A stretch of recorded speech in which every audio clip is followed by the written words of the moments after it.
absolutely. So we kind of have a joke, and for the record, I did not come up with this name, but the joke is that she's my work mom. So her and I kind of work together. We actually split a class right now this semester. She's got the girls class, I got the guys class at the same time, which is, as you could imagine, always interesting as we're transitioning back and forth, and the guys are somehow taking all their shirts off at that point and all that good stuff. But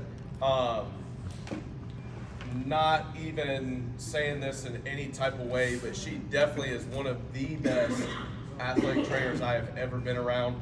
I know a lot of times strength coaches kind of have a love-hate relationship with athletic trainers at sometimes, but I have no issue sending people to Miss Porter because she has she is not scared to tell a kid that they're being soft, and so I really appreciate that. We have a great relationship, and she is somebody that is extremely well respected in the community, in the school, by the students, faculty, everybody. So she's got a great presentation here coming up, and a really powerful story. So, Mandy Porter. Thank you.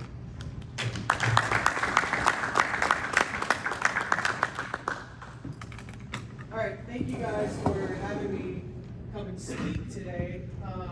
I've been a certified athletic trainer for the last 22 years. I've been a conditioning coach for 20. I have worked all of them at Concord High School. So I have been in the high school setting for quite a long time. And like Lou said, he and I are teaching a class together. I have the females and he has the males. And so we actually are putting some of these in practice of what I'm going to talk a little bit about today with some of our athletes and some red flags that we see and some concepts that we want our athletes to understand as it relates to diet culture and mental health.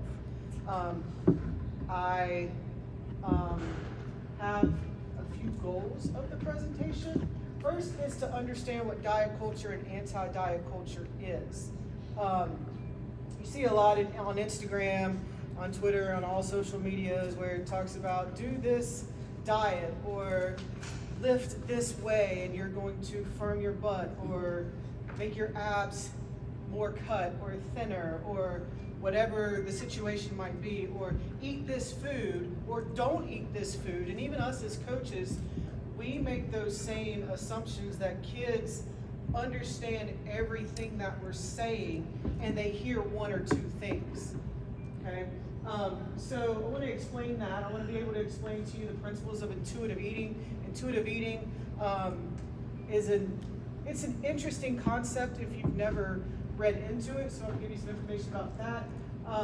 Looking at the connection between disordered eating and mental health, and this actually is National Eating Disorder Awareness Week. I don't know if you guys knew that, but there's a lot of information that's been put out this past week about some statistics with adolescents and disordered eating, and especially since COVID and the anxiety, the depression, and other issues that our kids and our adolescents have.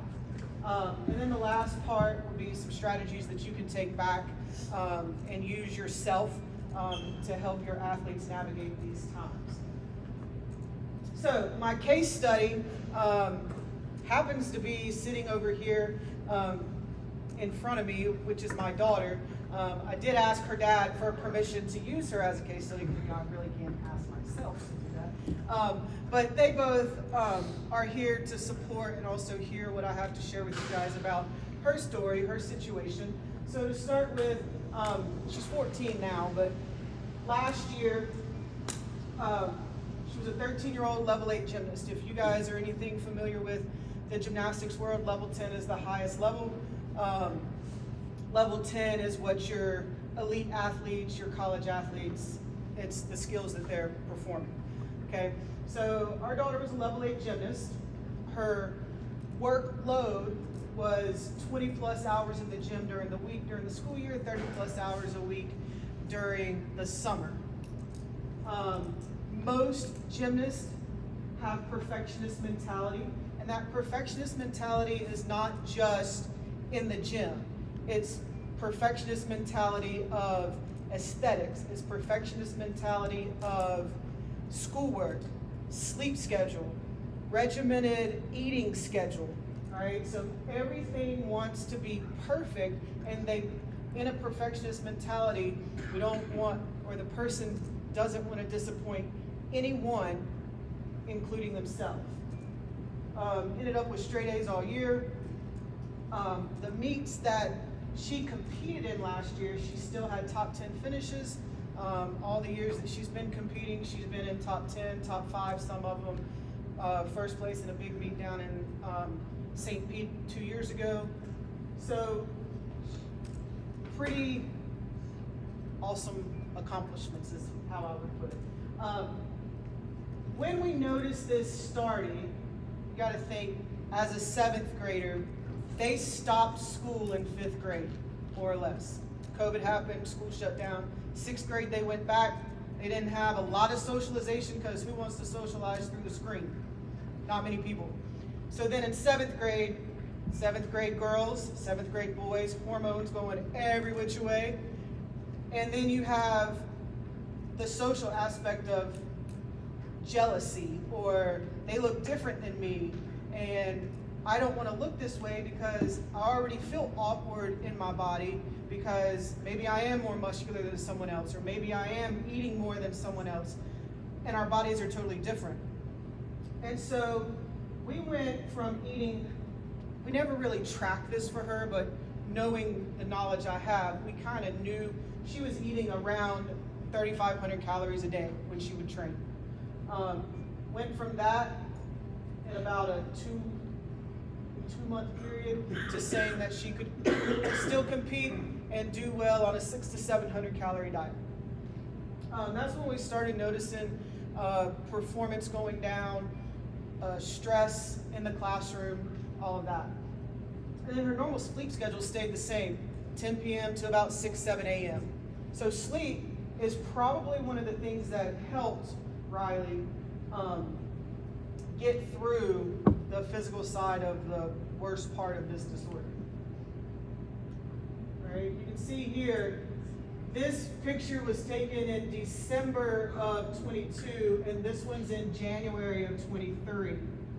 Even just in the 6 weeks difference, you start to see a lot of slimming of the face, narrowing of the jaw. And even though she looks happy in this picture, she was not in a happy place. Not at all. Competition that day, we ended up at the top 10, but it was not the best competition. And that's when Jason and I kind of looked at each other and were like, what is going on? What can we do to help our daughter that's navigating these hard times as an adolescent, but also how do we help her with performance and disappointment and now navigating an eating disorder?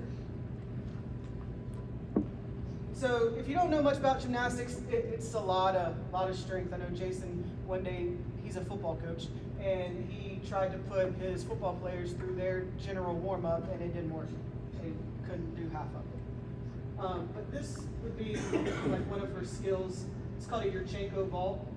So I mean, with that, you have to have a lot of power, speed, strength.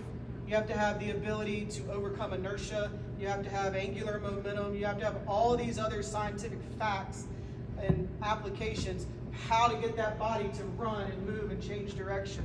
Well, when you're not fueling properly, or when you have the thought in your head that I'm going to disappoint someone if I mess up, then what you saw in that video doesn't happen. So what are some of the trends in disordered eating and mental health? I'm not going to read all of them to you, but I will say, the third one, eating disorders are among the deadliest mental illness, second to opioid overdose. And unfortunately, it still has a negative connotation because it's also a mental disorder. And a lot of times in your mental disorders and diagnoses, we have these negative stigmas that mental disorders make you different. Well, they do, but you're still a very special person, okay? Unfortunately, the statistic right below it, about every hour, someone dies from an eating disorder. Athletes report higher rates of excessive exercise than non-athletes because that's their outlet. That's how they want to take care of whatever stress us as coaches calls, or parents calls, or boyfriend, girlfriend calls, whatever it may be. The other issue with that is the very last one. Athletes might be less likely to seek treatment for an eating disorder due to stigma, accessibility, and sport-specific barriers. They might not want to tell their coach that they're struggling. They might not want to tell their parents they're struggling. So later on, I'll talk about a team of people on how we approach this situation. And then a few other statistics, which I just find very mind-boggling, but I'm not surprised. 81% of 10-year-old children are afraid of being fat. We live in a fat-phobic society, unfortunately, and a lot of that comes from diet culture. All right? 46% of 9 to 11-year-olds are sometimes or often on diets, whether it's self-imposed or parent-imposed, where a parent says, you don't need that candy today, or don't eat that sweet, or that's too many carbohydrates for you. And as a kid, our kids need lots of nourishment from all types of foods. So those are the current trends. Those come from the National Eating Disorder Association, so if you wanted to go to their website, you can look their information up. It's a very informative site. Eating disorders. There's a whole host of eating disorders. The two most common ones that people talk about are anorexia nervosa and bulimia nervosa. The APA defines it over here on this side as it's an illness which people experience disturbances in their eating behavior and thoughts and emotions. So it's very hard to tell a kid, just eat more, just eat more, when you haven't dealt with the mental side of why aren't we eating? Is it because we're anxious? Is it because our brain and our gut aren't connecting the way they should, and we're afraid to eat because if we eat, it gives us an upset stomach. If we have an upset stomach, we're not going to perform well. And so they have this whole battle in their head, and they can't get over that hump without some added help, whether it's medication, nutritional counseling, or mental health counseling.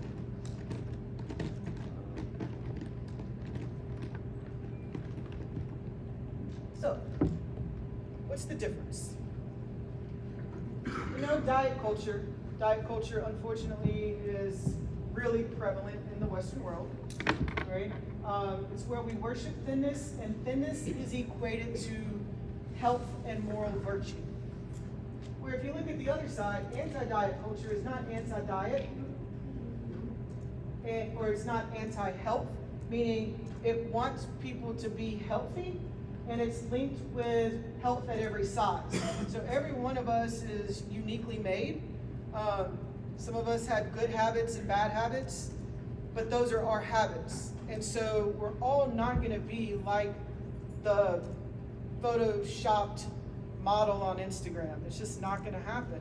But to an adolescent, they see the pictures, they see all of this stuff, and they're like, why can't I be that way? And so they worship the thinness. They want to have weight loss as a means of higher status.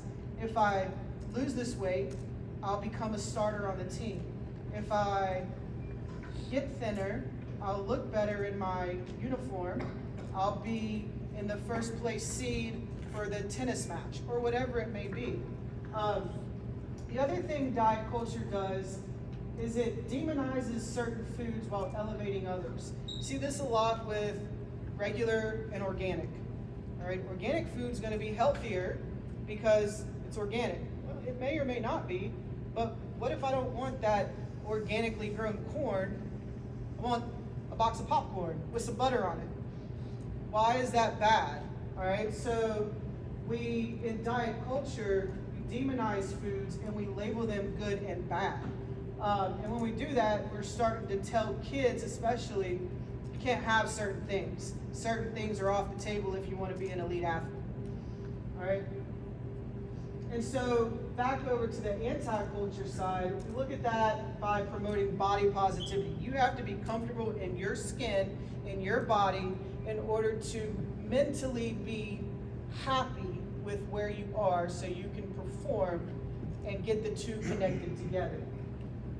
Mentally healthy relationship with food, and also anti-diet culture wants to remove fat phobia and stigmas in our society. So how does diet culture affect our mental health? We've all heard the term war on obesity. Yeah, we do have an obesity problem in America, but do we approach it the way we need to approach it? Even from the medical side of things, medically, a lot of you have probably been to doctors. I've been to doctors. You go in, you step on the scale, they tell you, you know, everything's looking good, but you need to lose weight. You need to lose weight. If you lose weight, you're going to feel better. If you lose weight, your knees won't hurt. If you lose weight, you'll sleep better. All this stuff. But a lot of that, we're all made differently. We all have different levels of hormones in our body. We all interpret things differently because of our minds. And so when we look at diet culture, it's telling us that, like myself, as a 5'5" individual, I should weigh 145 pounds. That's not necessarily going to happen. Not at 44. So could it happen? Possibly. But we've created a fat-phobic society where we're obsessed with being thin to the point where we don't like eating. We eat, oh, I ate too much. Or we eat and we then feel guilty because we had an extra cookie or we had a piece of cake. And so we start labeling foods good and bad and using it as punishment and reward. Well, I had a piece of cake last night, so I can't have any sugar food today. Why?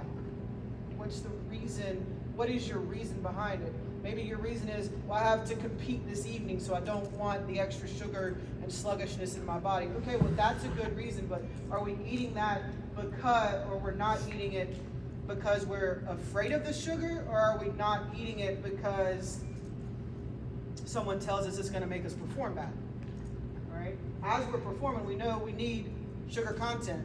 We need glucose. We need carbohydrates in the body because that's the chief energy source we want to use. All right? So if we don't have those carbohydrates, even if it is from a sugary source, no, it's not the best source, but sometimes it's all you can have at one time. All right? So diet culture in this third one has also created food anxiety, bad judgment, and bad relationships with food. And again, that's the statements that are made through society, through social media, through ourselves, our parents and stuff that tell us don't eat certain things. So, giving you all that background and then getting into how did we figure out we had an issue with anxiety, depression, and an eating disorder? All right. The first was being body shamed or body praised / shamed by coaches. So she would go into PE class. A coach would say, John, Riley's lifting more than you. Riley's more fit than you. Riley can do more push-ups than you. And so comparing to the boys, well, the boys get pissed, of course. They should have. But in that aspect, it turned into boys started body shaming her. You're too thick. You have an 8-pack. A girl shouldn't have an 8-pack. A girl shouldn't have curves, or should have curves, not be boxy. All of that led to anxiety, social separation, wondering in her mind, am I really bad? Am I really not good enough? And then as that came into the coaching, and I'll just say it's interesting coaching tactics, in the gym, where they would line the girls up, and you're already having this body image issue, line the girls up and talk about their skill set or talk about their own body strength as they're doing their strength exercises, like squeeze your belly tighter, squeeze your booty. If you were a little thinner, you wouldn't have this pudge here. And unfortunately, we as coaches, I know we say it, but we need to really watch how we converse with our adolescent athletes, because a lot of times, like with this situation down at the bottom, Riley balked her vault, the one that I showed you the video of. She was practicing that a couple weeks before, balked it a few times, and they finished vault and they were moving to beam, which was her nemesis, but that's a whole different story.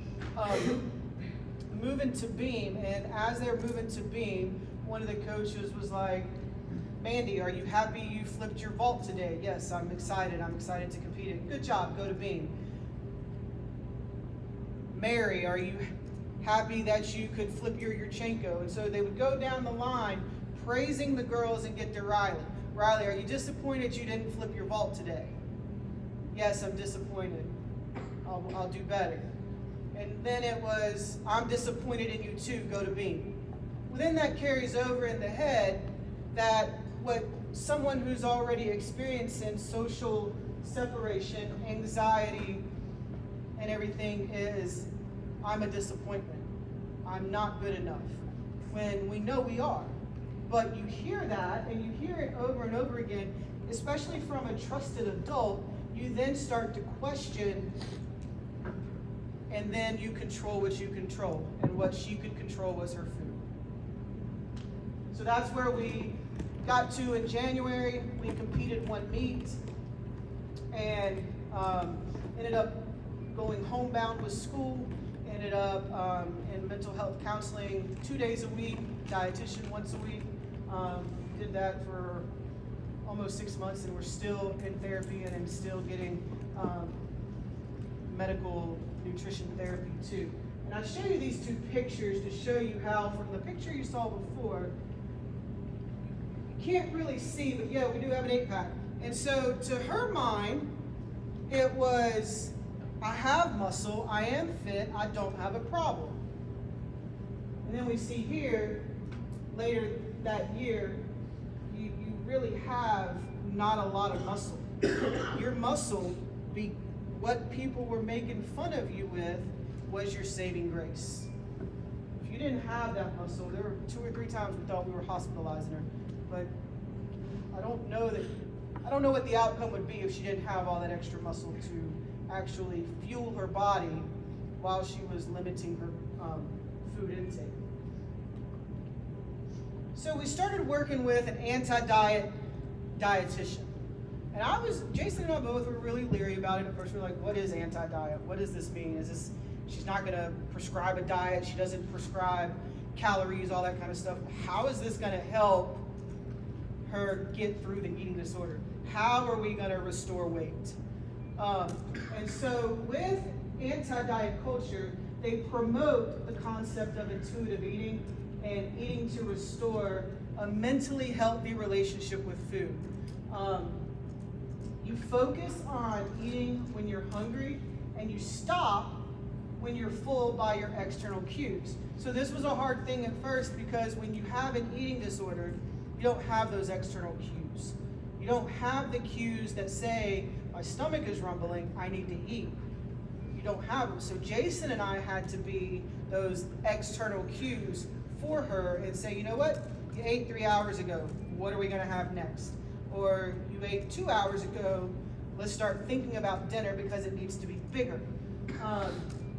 And so with intuitive eating, it kind of put the ball in her court. There were many days we came home and Jason and I would look at each other and we were like, I don't know what she's going to eat today. Or she's making our a board with the cheese, I can't say the word, but the cheese and the charcuterie. Yeah, that board, I can't do it. I'm tongue-tied. But she would make that, and she would have fruit, and she would have vegetable, and she would have some protein. And Jason and I, having the mindset of growing up in diet culture of finish your plate, eat all of this, do this, do this, do this, it was very hard to take that step back and understand the concepts of intuitive eating and understanding that you fuel and you enjoy the foods without the negative connotation of food is bad. And as we got through that process, we did start to restore the weight. It took a little while, but it's also a mental disorder too. So we had to get the mental capacity of understanding I am safe with food and understanding that food is not the enemy. And so the principles of intuitive eating, if you guys like to read books and stuff, this is a great book. They're kind of the gurus in intuitive eating. You can buy it on Amazon. It actually has a workbook that goes with it too. But very interesting book, and it doesn't just touch on eating disorders, it touches on all populations. But you have 10 pillars to intuitive eating. The first one is to reject diet mentality. The second is honor your hunger. And then as you go down, movement, feeling the difference.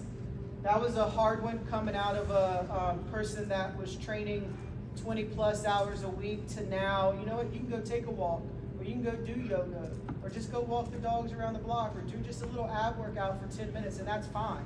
Movement shouldn't be something that we don't like to do. And that's a hard concept from going from an athletic perspective to being a non-athlete, or being an athlete in a different realm from the type of training you were doing before. So the next couple slides are going to go through each one of these, and I'm not going to read each one, but I do want to hone in on a few of them that I think are really important to understand. So the first one is to reject the diet mentality. Protect your body boundaries. Your body is your body, and nobody can tell you anything about it but you. Is kind of the take I take on it of, if I am craving this food, mentally I need to consume that food so I stop obsessing about it. Because then if I get into this cycle of obsessing about it, I'm going to go find the Reese cup and the Reese Pieces and the Kit Kat and all this other chocolate fulfilling food that I really only wanted one Reese cup. But because I wasn't protecting my own boundaries, and I kept telling myself, I don't need the chocolate, too many calories, too much of this, too much of that, then I've created an unsafe environment in my head to tell me that food is bad.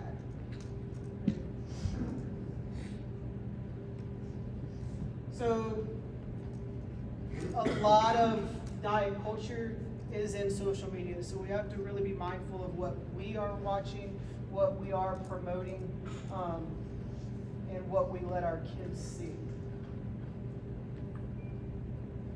Second thing is honor your hunger.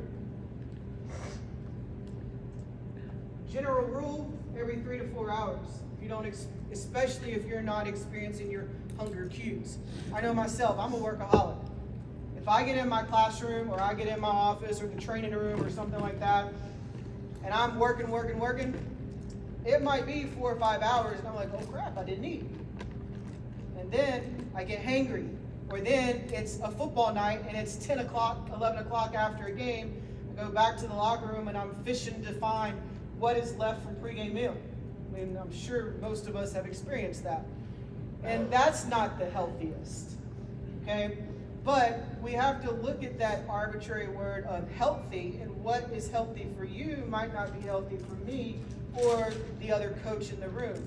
And so if we try to eat every 3 to 4 hours, those hunger cues do come back into our bodies, right? Another big one is the one up top. Keep your body fed with adequate energy and carbohydrates.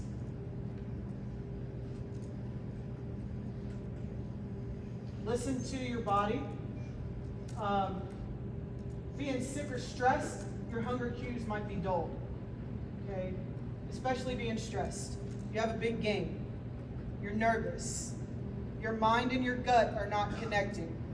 You know you need to fuel, but you're afraid to fuel because you're afraid to get sick on the floor or on the court or whatever. It's completely understandable. So there's a lot of other nutritional things you can do from a stress standpoint. That's probably a whole other chapter. Make peace with food. Food is not bad. Give yourself unconditional permission to eat certain things. And this is what I was talking about at the bottom. When we give in to the cravings, it leads to intense feelings to overeat, which leads to overwhelming guilt. That was the example I was given about if I wanted a Reese cup and I didn't eat the Reese cup and I went to the Reese and the Reese Pieces and everything else. So it's okay to give in to the craving, right? When we start depriving ourselves of things, we then have constant cravings for that said food, which leads to binging, right? And unfortunately, in the coaching world, binge eating disorder is very prevalent compared to an athlete world where athletes experience more types of disordered eating, but a lot of times in the coaching world, we have a binge eating problem. Doesn't mean that you are necessarily unhealthy. It's just your concept of food and food intake is not where it should be. Challenging the food police. So this is that kind of Dr. Jekyll, Mr. Hyde in your head telling you to do one thing, but no, you should do the other thing. The food police is the monitor with the unreasonable rules of diet culture. So, like for Riley, she was like, well, I'm eating protein, I'm eating carbohydrate, I'm eating this, but when you're only eating 3 grapes, or 1 piece of turkey, or 1 piece of cheese, you might be eating what you need to eat, but you're not eating it to the extent that's nourishing the body. We had to get away from using the word calorie because calorie created a very anxious response. So we use the term energy. And energy was a very body neutral, mind neutral word that we know we need energy to get through the day. We know we need energy to perform whatever activity, even schoolwork. And so we started just talking about energy. What energy did we get today? And so that could be one thing that you could talk to your athletes about if they're having disordered eating thoughts or mental concerns where you see the anxiety around the food with your athletes of changing the terminology. Because when, like even as an adult, when I hear the term calories, I sometimes think, oh, that's a high calorie food, okay, it's gonna make me fat.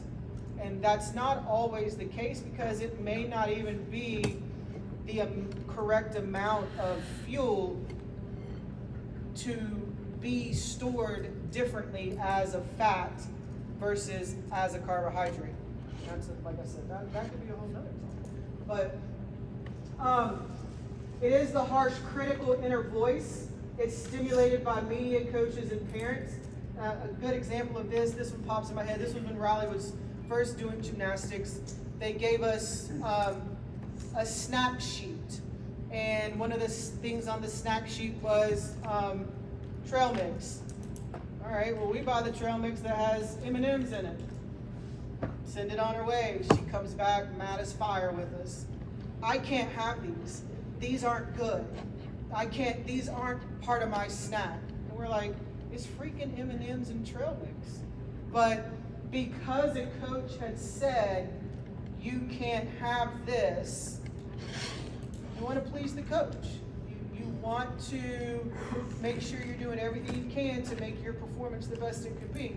Maybe you needed that little bit of sugar, and all you had were the nuts. Okay, and not that nuts are bad, they're good, but some people can't eat those while they're competing because of stomach issues and whatnot. So again, how we preface to kids, yeah, trail mix is a good example. Maybe we don't want chocolate because your leotard is all white. That would be a good reason to explain we don't want the M&Ms in the trail mix. But not because M&Ms are bad or M&Ms are candy. right? So then, as you're challenging the food police, you want to develop a helpful voice to get you through the hard times. And one of the things with that is positive affirmations. I am good. I am safe. Food gives me energy. Those are three of the main ones that we kind of use right now. We have a whole host of them. She has a positive affirmation sheet that we write things on a lot. But developing that voice that can override that anxiety response from the food police. Have the satisfaction factor of food, all types of food. When we first started in her recovery process, we had a circle of food, and the circle of food were our safe foods. And then from there we branched out to other foods, and we branched out to restaurants. And then we branched out to eating more consumption of a said food. Or, you know what, I'm not liking meat right now, so let me try black beans. Let me try black beans and rice. Well, now let me put tuna with black beans and rice. And black beans and rice is one of her favorite meals now, where a year ago, if I even said we were gonna have black beans, a little teenager, and it would turn her nose up, like, ugh, black beans. Pay attention to your fullness signals. Take a time out. That's kind of what the bottom one is. Take a time out in the middle of your meal. If you take a time out in the middle of your meal, even though in Western society and in our restaurants they feed us these huge plates that are probably more like 3 to 4 servings of what we should eat in a sitting. If we take a time out in the middle of the meal and we register our hunger fullness scale, and we're feeling full but not over full, then we should probably stop at that moment. But if we're still feeling famished, or we still feel like our pit or our gut hasn't got enough nutrition, then maybe we should continue eating, all right?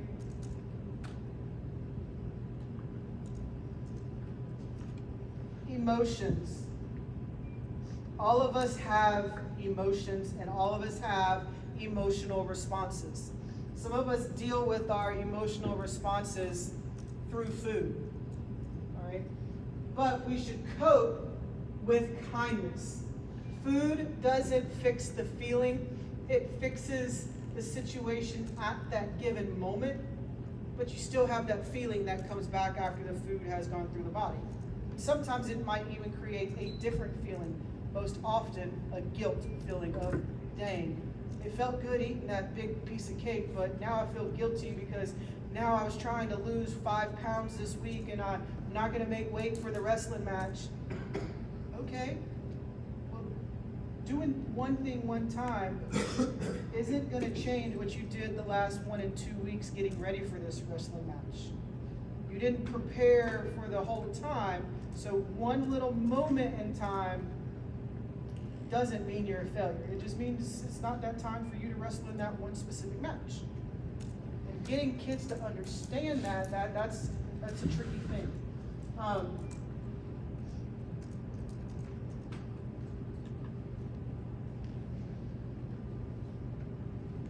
All bodies deserve dignity. Accept your genetic blueprint. One thing that we talked with Riley about is I'm broad-shouldered, my husband's broad-shouldered, thick through the midsection. You're not gonna look like J-Lo and have curves. There is no Latina in us. It's not going to happen. So for her to lose that mentality of, as a female, I have to be very curvy, diet culture has told you not to respect the body you were given. And so that was part of our mental health talks that we had with her and her mental health counselor about how can we respect the body we have? How can we respect that I am going to be different, I'm created differently, and I'm going to be okay with how I am? And a lot of that is bringing those intuitive eating components in, that food is okay to eat, food is good for our body, and we need to nourish it and we need to protect it. Movement is important. And movement doesn't have to be go on the elliptical for 45 minutes or go spend 3 hours in the weight room on upper body, or doesn't have to be go run 5 miles, or doesn't have to be go practice 4 hours in the gym every day. But when we're in the sport world, we have certain components for our sport environment that we have to train for. But when we get out of that, part of it is break the exercise barriers.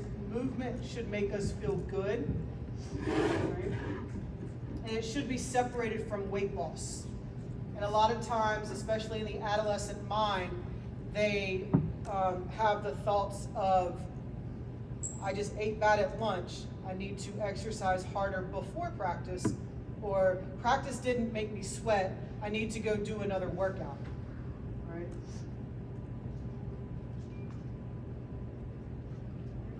One of the last ones is honoring your health.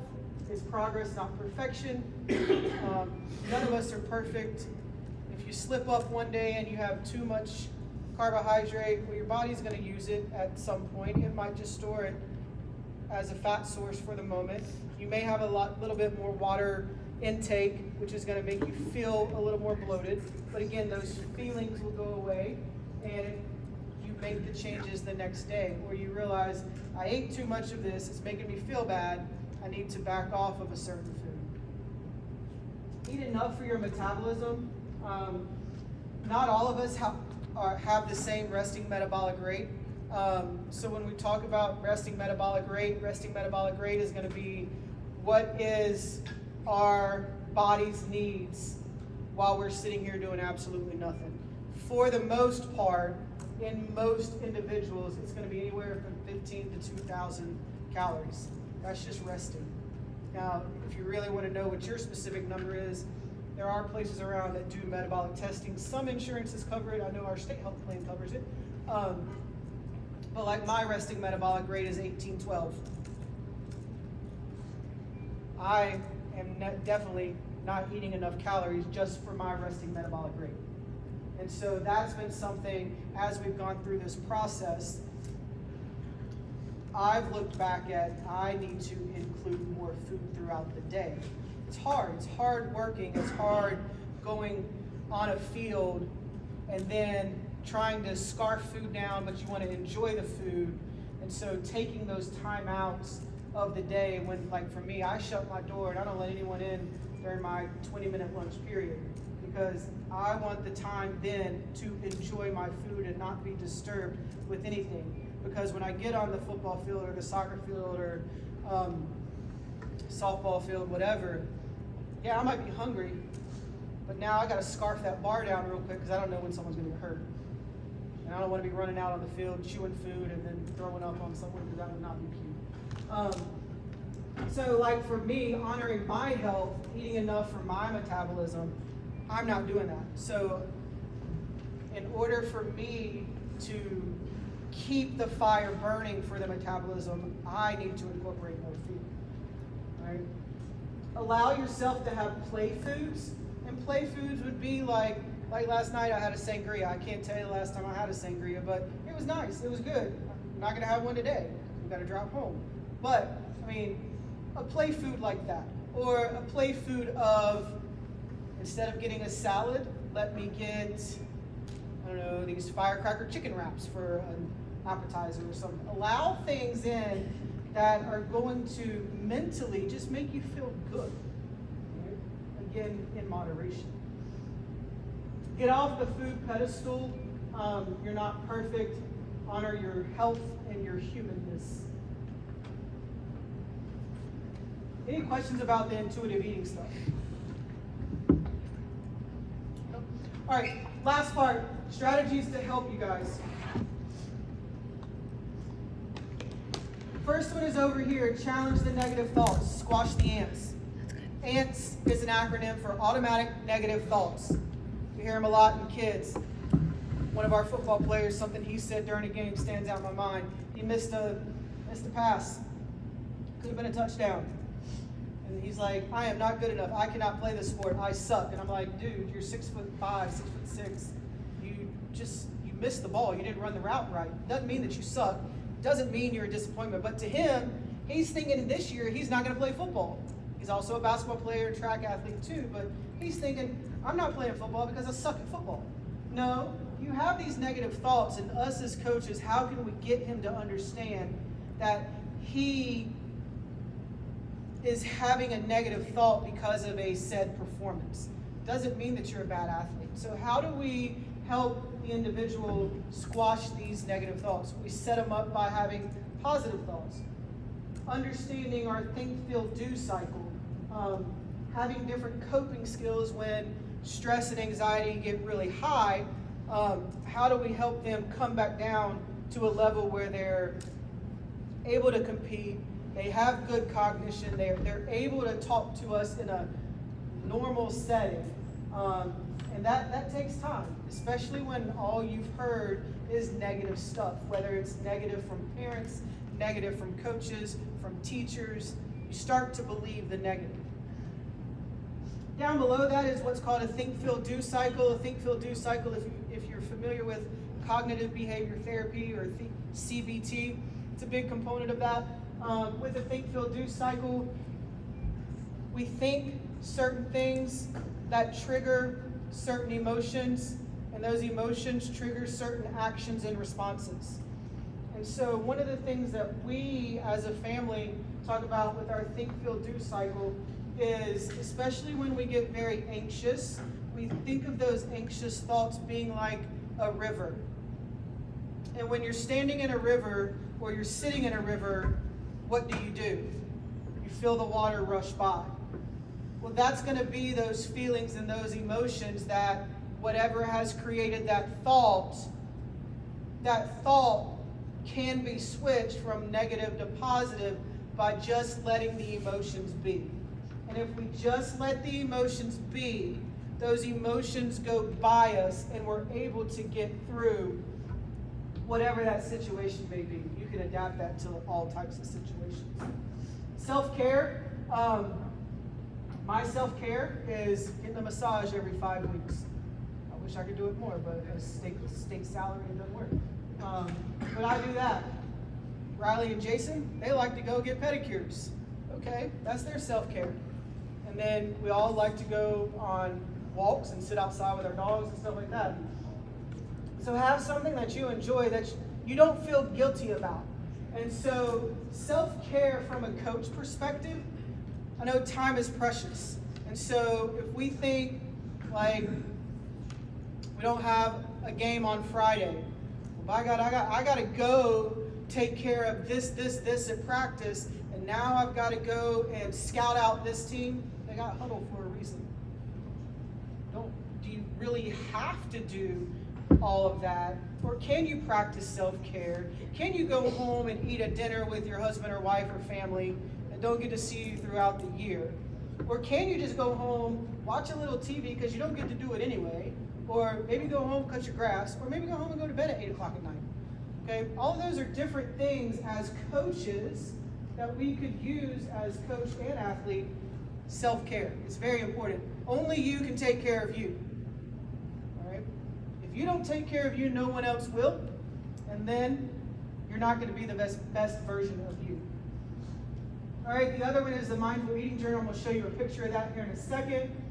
Coping skills, just different ways of coping with things. We created a toolbox in my health class, but I took it from one of her therapy sessions. We created a toolbox of what are things when you are anxious or you are not in a good place mentally that are going to help you get through the situation. Maybe it's using a fidget. Maybe it's a weighted blanket. Maybe your coping skill is you just need to go take a walk around the outside, or maybe you need a 5-minute water break. Whatever the coping skill is, maybe it's reading, okay? So those are different things to help you cope with situations. And then the last one is coloring. Coloring, to get a little scientific with you, do you know where the amygdala is in your brain? Yeah? No? It's quite all right. It's this little space right in the center somewhere. But basically the amygdala is responsible for our fight or flight, flee or fawn responses. And so when we get in that anxious state, that light switch gets stuck in the on position. And when that light switch gets stuck in the on position, we are highly anxious, we have our brain signals going every which way, and it's very hard to focus. And then when it comes to performance, our performance will hinder because we can't be focused in the amount we need to. So with coloring activates the other side of the brain from where all those anxious thoughts are taking place, and it helps to shut off the amygdala. And so when we can shut that down, it puts our mind in a state of calm and in a state of peace. We color a lot in my 9th grade health and PE class. Sometimes they color during the class period, and all they do is come and get a piece of paper and some markers, and as long as they're listening to the lesson, it's perfectly fine. All right? We don't do it that much in the weight room, but I'm a real proponent of that. If I can get you to calm down, then I can get you to focus. Can't really have a lot of coloring sheets out on the playing field. I don't know how well that would work, but it is a good thing. Especially, I don't know if you have stuff on your phones, but there are apps, free apps, where you can color as you're traveling, stuff like that. So this came from Meg Carver. She's out of Huntersville.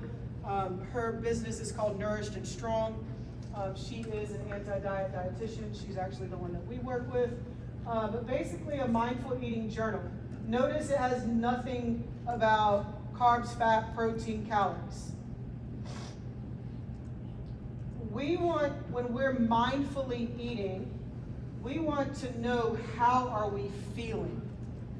All right? I have this in a PDF also. If you want it, I'm gonna put my information up at the end. I know some of you are taking pictures, but she has said that I can share this out and you guys can use it. So I'll send you copies if you would like. But this is what I was talking about, like taking that time out when you're eating. Like we ate dinner last night. I felt good. I was satisfied. Riley had a little bit more steak. She was done with hers. I was like, do I really want to eat that? I was like, you know what, if I eat it, I might get to a number 8, and then I'm going to feel uncomfortable. It's kind of how we feel at Thanksgiving, okay? But a part of the reason why some of us feel 8, 9, and 10 at Thanksgiving is because right before the Thanksgiving meal, we let ourselves get to 1 and 2, which is ravenous, extremely hungry. We have the emptiness in our stomach. We feel nauseous, we feel moody, because we know, or we think in our diet culture mind, getting ready to go have Thanksgiving feast at 2 p.m. I don't want to eat breakfast at 9 or 10, because then I might not be able to eat enough at Thanksgiving. Eat what your body needs. Eat what your body needs when your body needs it. If you think of the word breakfast, break the fast, breakfast, you're breaking the fast from your sleep the night before. So if you get traditional 6, 7, 8 hours of sleep, and you stop eating dinner at like 6, 7 p.m., and you go to bed at 10, wake up at 6, whatever, you've now almost had a 12-hour fast. All right? Well, now we get into this situation of it's Thanksgiving, and we say, I'm not going to eat breakfast because I don't want to ruin my Thanksgiving meal.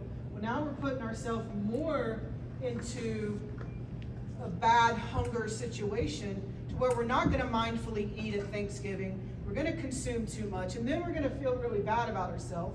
And so then we're going to say the next day, well, I'm not going to eat much today because I ate too much yesterday. And that's what diet culture wants us to think. Anti-diet culture wants us to think, you know what? Yeah, I'm going to have a big feast today, but I need fuel right now because I have A, B, C, D to go get done.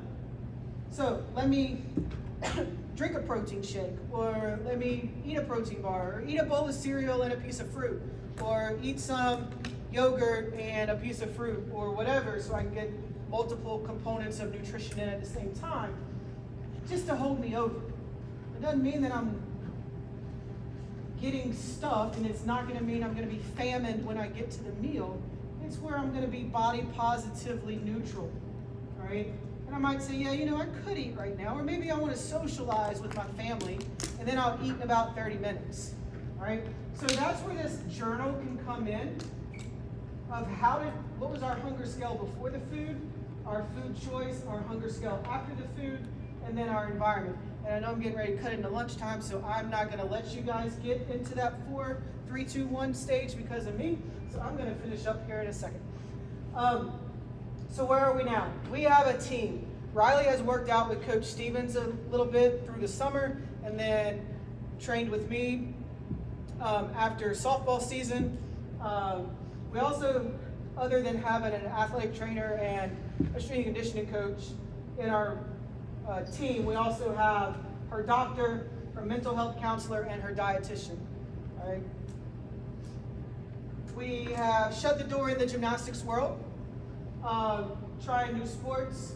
The week before middle school softball, she decided she wanted to play softball. I was like, oh, you have a glove. And so took care of that. Ended up starting the last 4 games of the season, played right field, hitting well, all that. Now she's doing volleyball. Took the basketball season off at middle school because as her body positivity was coming back, she was like, you know, Mom, I'm glad this has happened to me, and I'm sad this has happened to me. I'm like, well, explain both. She's like, well, I'm glad this has happened to me because now I'm finding my voice and how to speak out for myself and figuring out who my friends are. I'm not happy this happened to me because my body was fine before and I let other people dictate it. And I was like, well, now you get to create a new you. And her response is, I'm creating a new you that's going to be a badass. And so she has definitely taken up to that. And so we didn't do middle school basketball. We spent the time 3 days a week going to the weight room, working out, but working out for fun. All right, and that's where you got to understand whether it's an eating disorder, a mental disorder, a kid coming back from injury. Yeah, we want them back in the athletic world and we want them doing things at 100%. But we have to take all these other pieces that we're juggling and balance them out. And that's where a team approach comes in.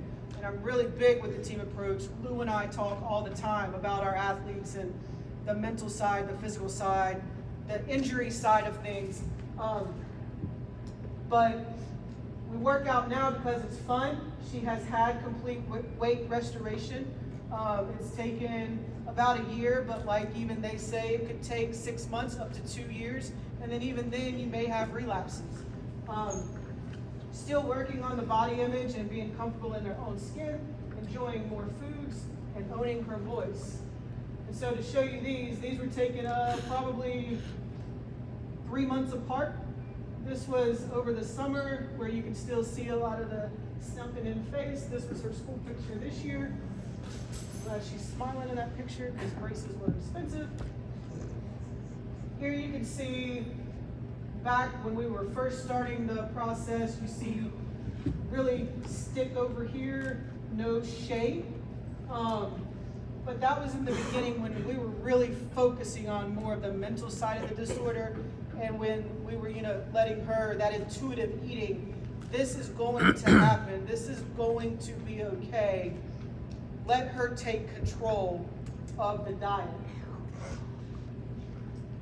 Give you a side-by-side of 2 years ago, just showing you, even though a lot of people still see, I know it's probably grainy, muscle definition and muscle form, here looks a little healthier because you have more fat to the area, you have more muscle fullness. And here we are lifting for fun, compliments of Concord High School weight room. And then there's some slides or information for you. And then again, my information again. That's my school email address, my Twitter account, my Instagram account. Feel free to contact me with whatever you need. And my husband and my daughter are here. If I know most of you are men, you may have kids and want to hear it from a man's perspective, ask him questions. He's fine. Yes?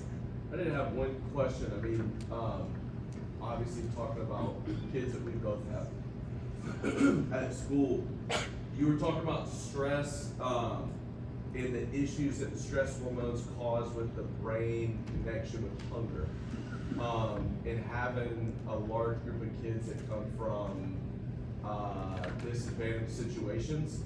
And a big thing that we struggle with our guys' population is getting them to eat. And a lot of them will just say, like, well, I'm not hungry, or, you know, whatever. And it's like, you know, and then we'll go through their diet, and they're eating 900 calories a day, and they're going to basketball practice, and then they're going to play pickup ball and like all this kind of stuff. What are some of the things that you would say we could do a better job of to help kids in those situations understanding? So I think the big one there is education. Helping them understand what 900 calories is going to do for them. Maybe equate it to what a half a tank of gas is going to do to a car when they have to drive said mileage. And now they're going to get stuck in traffic, which would be like maybe being in overtime. And so explain to them how that fuel is being used at all times. But then I would also use the mindful eating journal and see when they are eating. And then honestly, I would talk to my AD and see about getting some sponsors to get some more food into the building. Because unfortunately, a lot of the kids that we have, they're on free and reduced lunch. They go in the cafeteria, they get a Pop-Tart for breakfast, they get a really small lunch, and then they don't get anything else till the next day. And so how can we help that population and all populations understand that really what you're doing, and maybe it's we don't sugarcoat it and we really say to them, you have disordered eating. I'm not saying you have an eating disorder, but you have disordered thoughts around eating. And to help them understand that I think to some, because I've mentioned this to a few of them, they're like, well, I don't have an eating disorder. No, you don't have necessarily an eating disorder. You have disordered thoughts around eating. And so you think that if you eat this at breakfast, this at lunch, and then you don't eat anything again until the next day, you're going to be at optimal performance. They get it, but they don't know how to change it, because a lot of times they don't have the means to change it. So I think that's where we come in. Maybe, I know there's grants out there, and there's like sponsorships where people will come in and sponsor your team, and they can provide food. Like we did that during football. We had a couple of the families bring in different snack sources and protein sources for our kids to have after practice. So I mean, I think getting that involved and just not saying it loudly in the school, so school nutrition doesn't get mad about it. Eventually, they should catch on, but they won't. But did that answer it? Yes? Kind of piggyback on that. Yeah. During our football season this past year, we've reached out to a bunch of churches Yep. in Florence. And what many people don't know is churches, they have a lot of money that we use every year. So feeding a football team is a great way to use that money. So I'll talk more about it whenever I present this afternoon, but we try to feed our kids every afternoon after practice. Whether it be, a couple slices of pizza, a cheeseburger, a chicken sandwich, a chicken pie, or something. And there's a lot of people out there that are willing to help. You just gotta reach out to them. And I think that's the big thing is getting the kids to understand that they want to be the best version of them they can, whether it's in the classroom, on the field, working their job, whatever it may be, because we know some of them aren't going to college, so training them is going to be different. But getting them to understand that food is not the enemy, and some people come from food scarcity, which is understandable, but how can we help them be the best version of them, whether they're the starter or they're the bench warmer? If they have food scarcity, how do we help them get that food? And like he was saying, some of it is reaching out to people in the community that would sponsor your team or sponsor your school for those needs. Anything else? Thank you.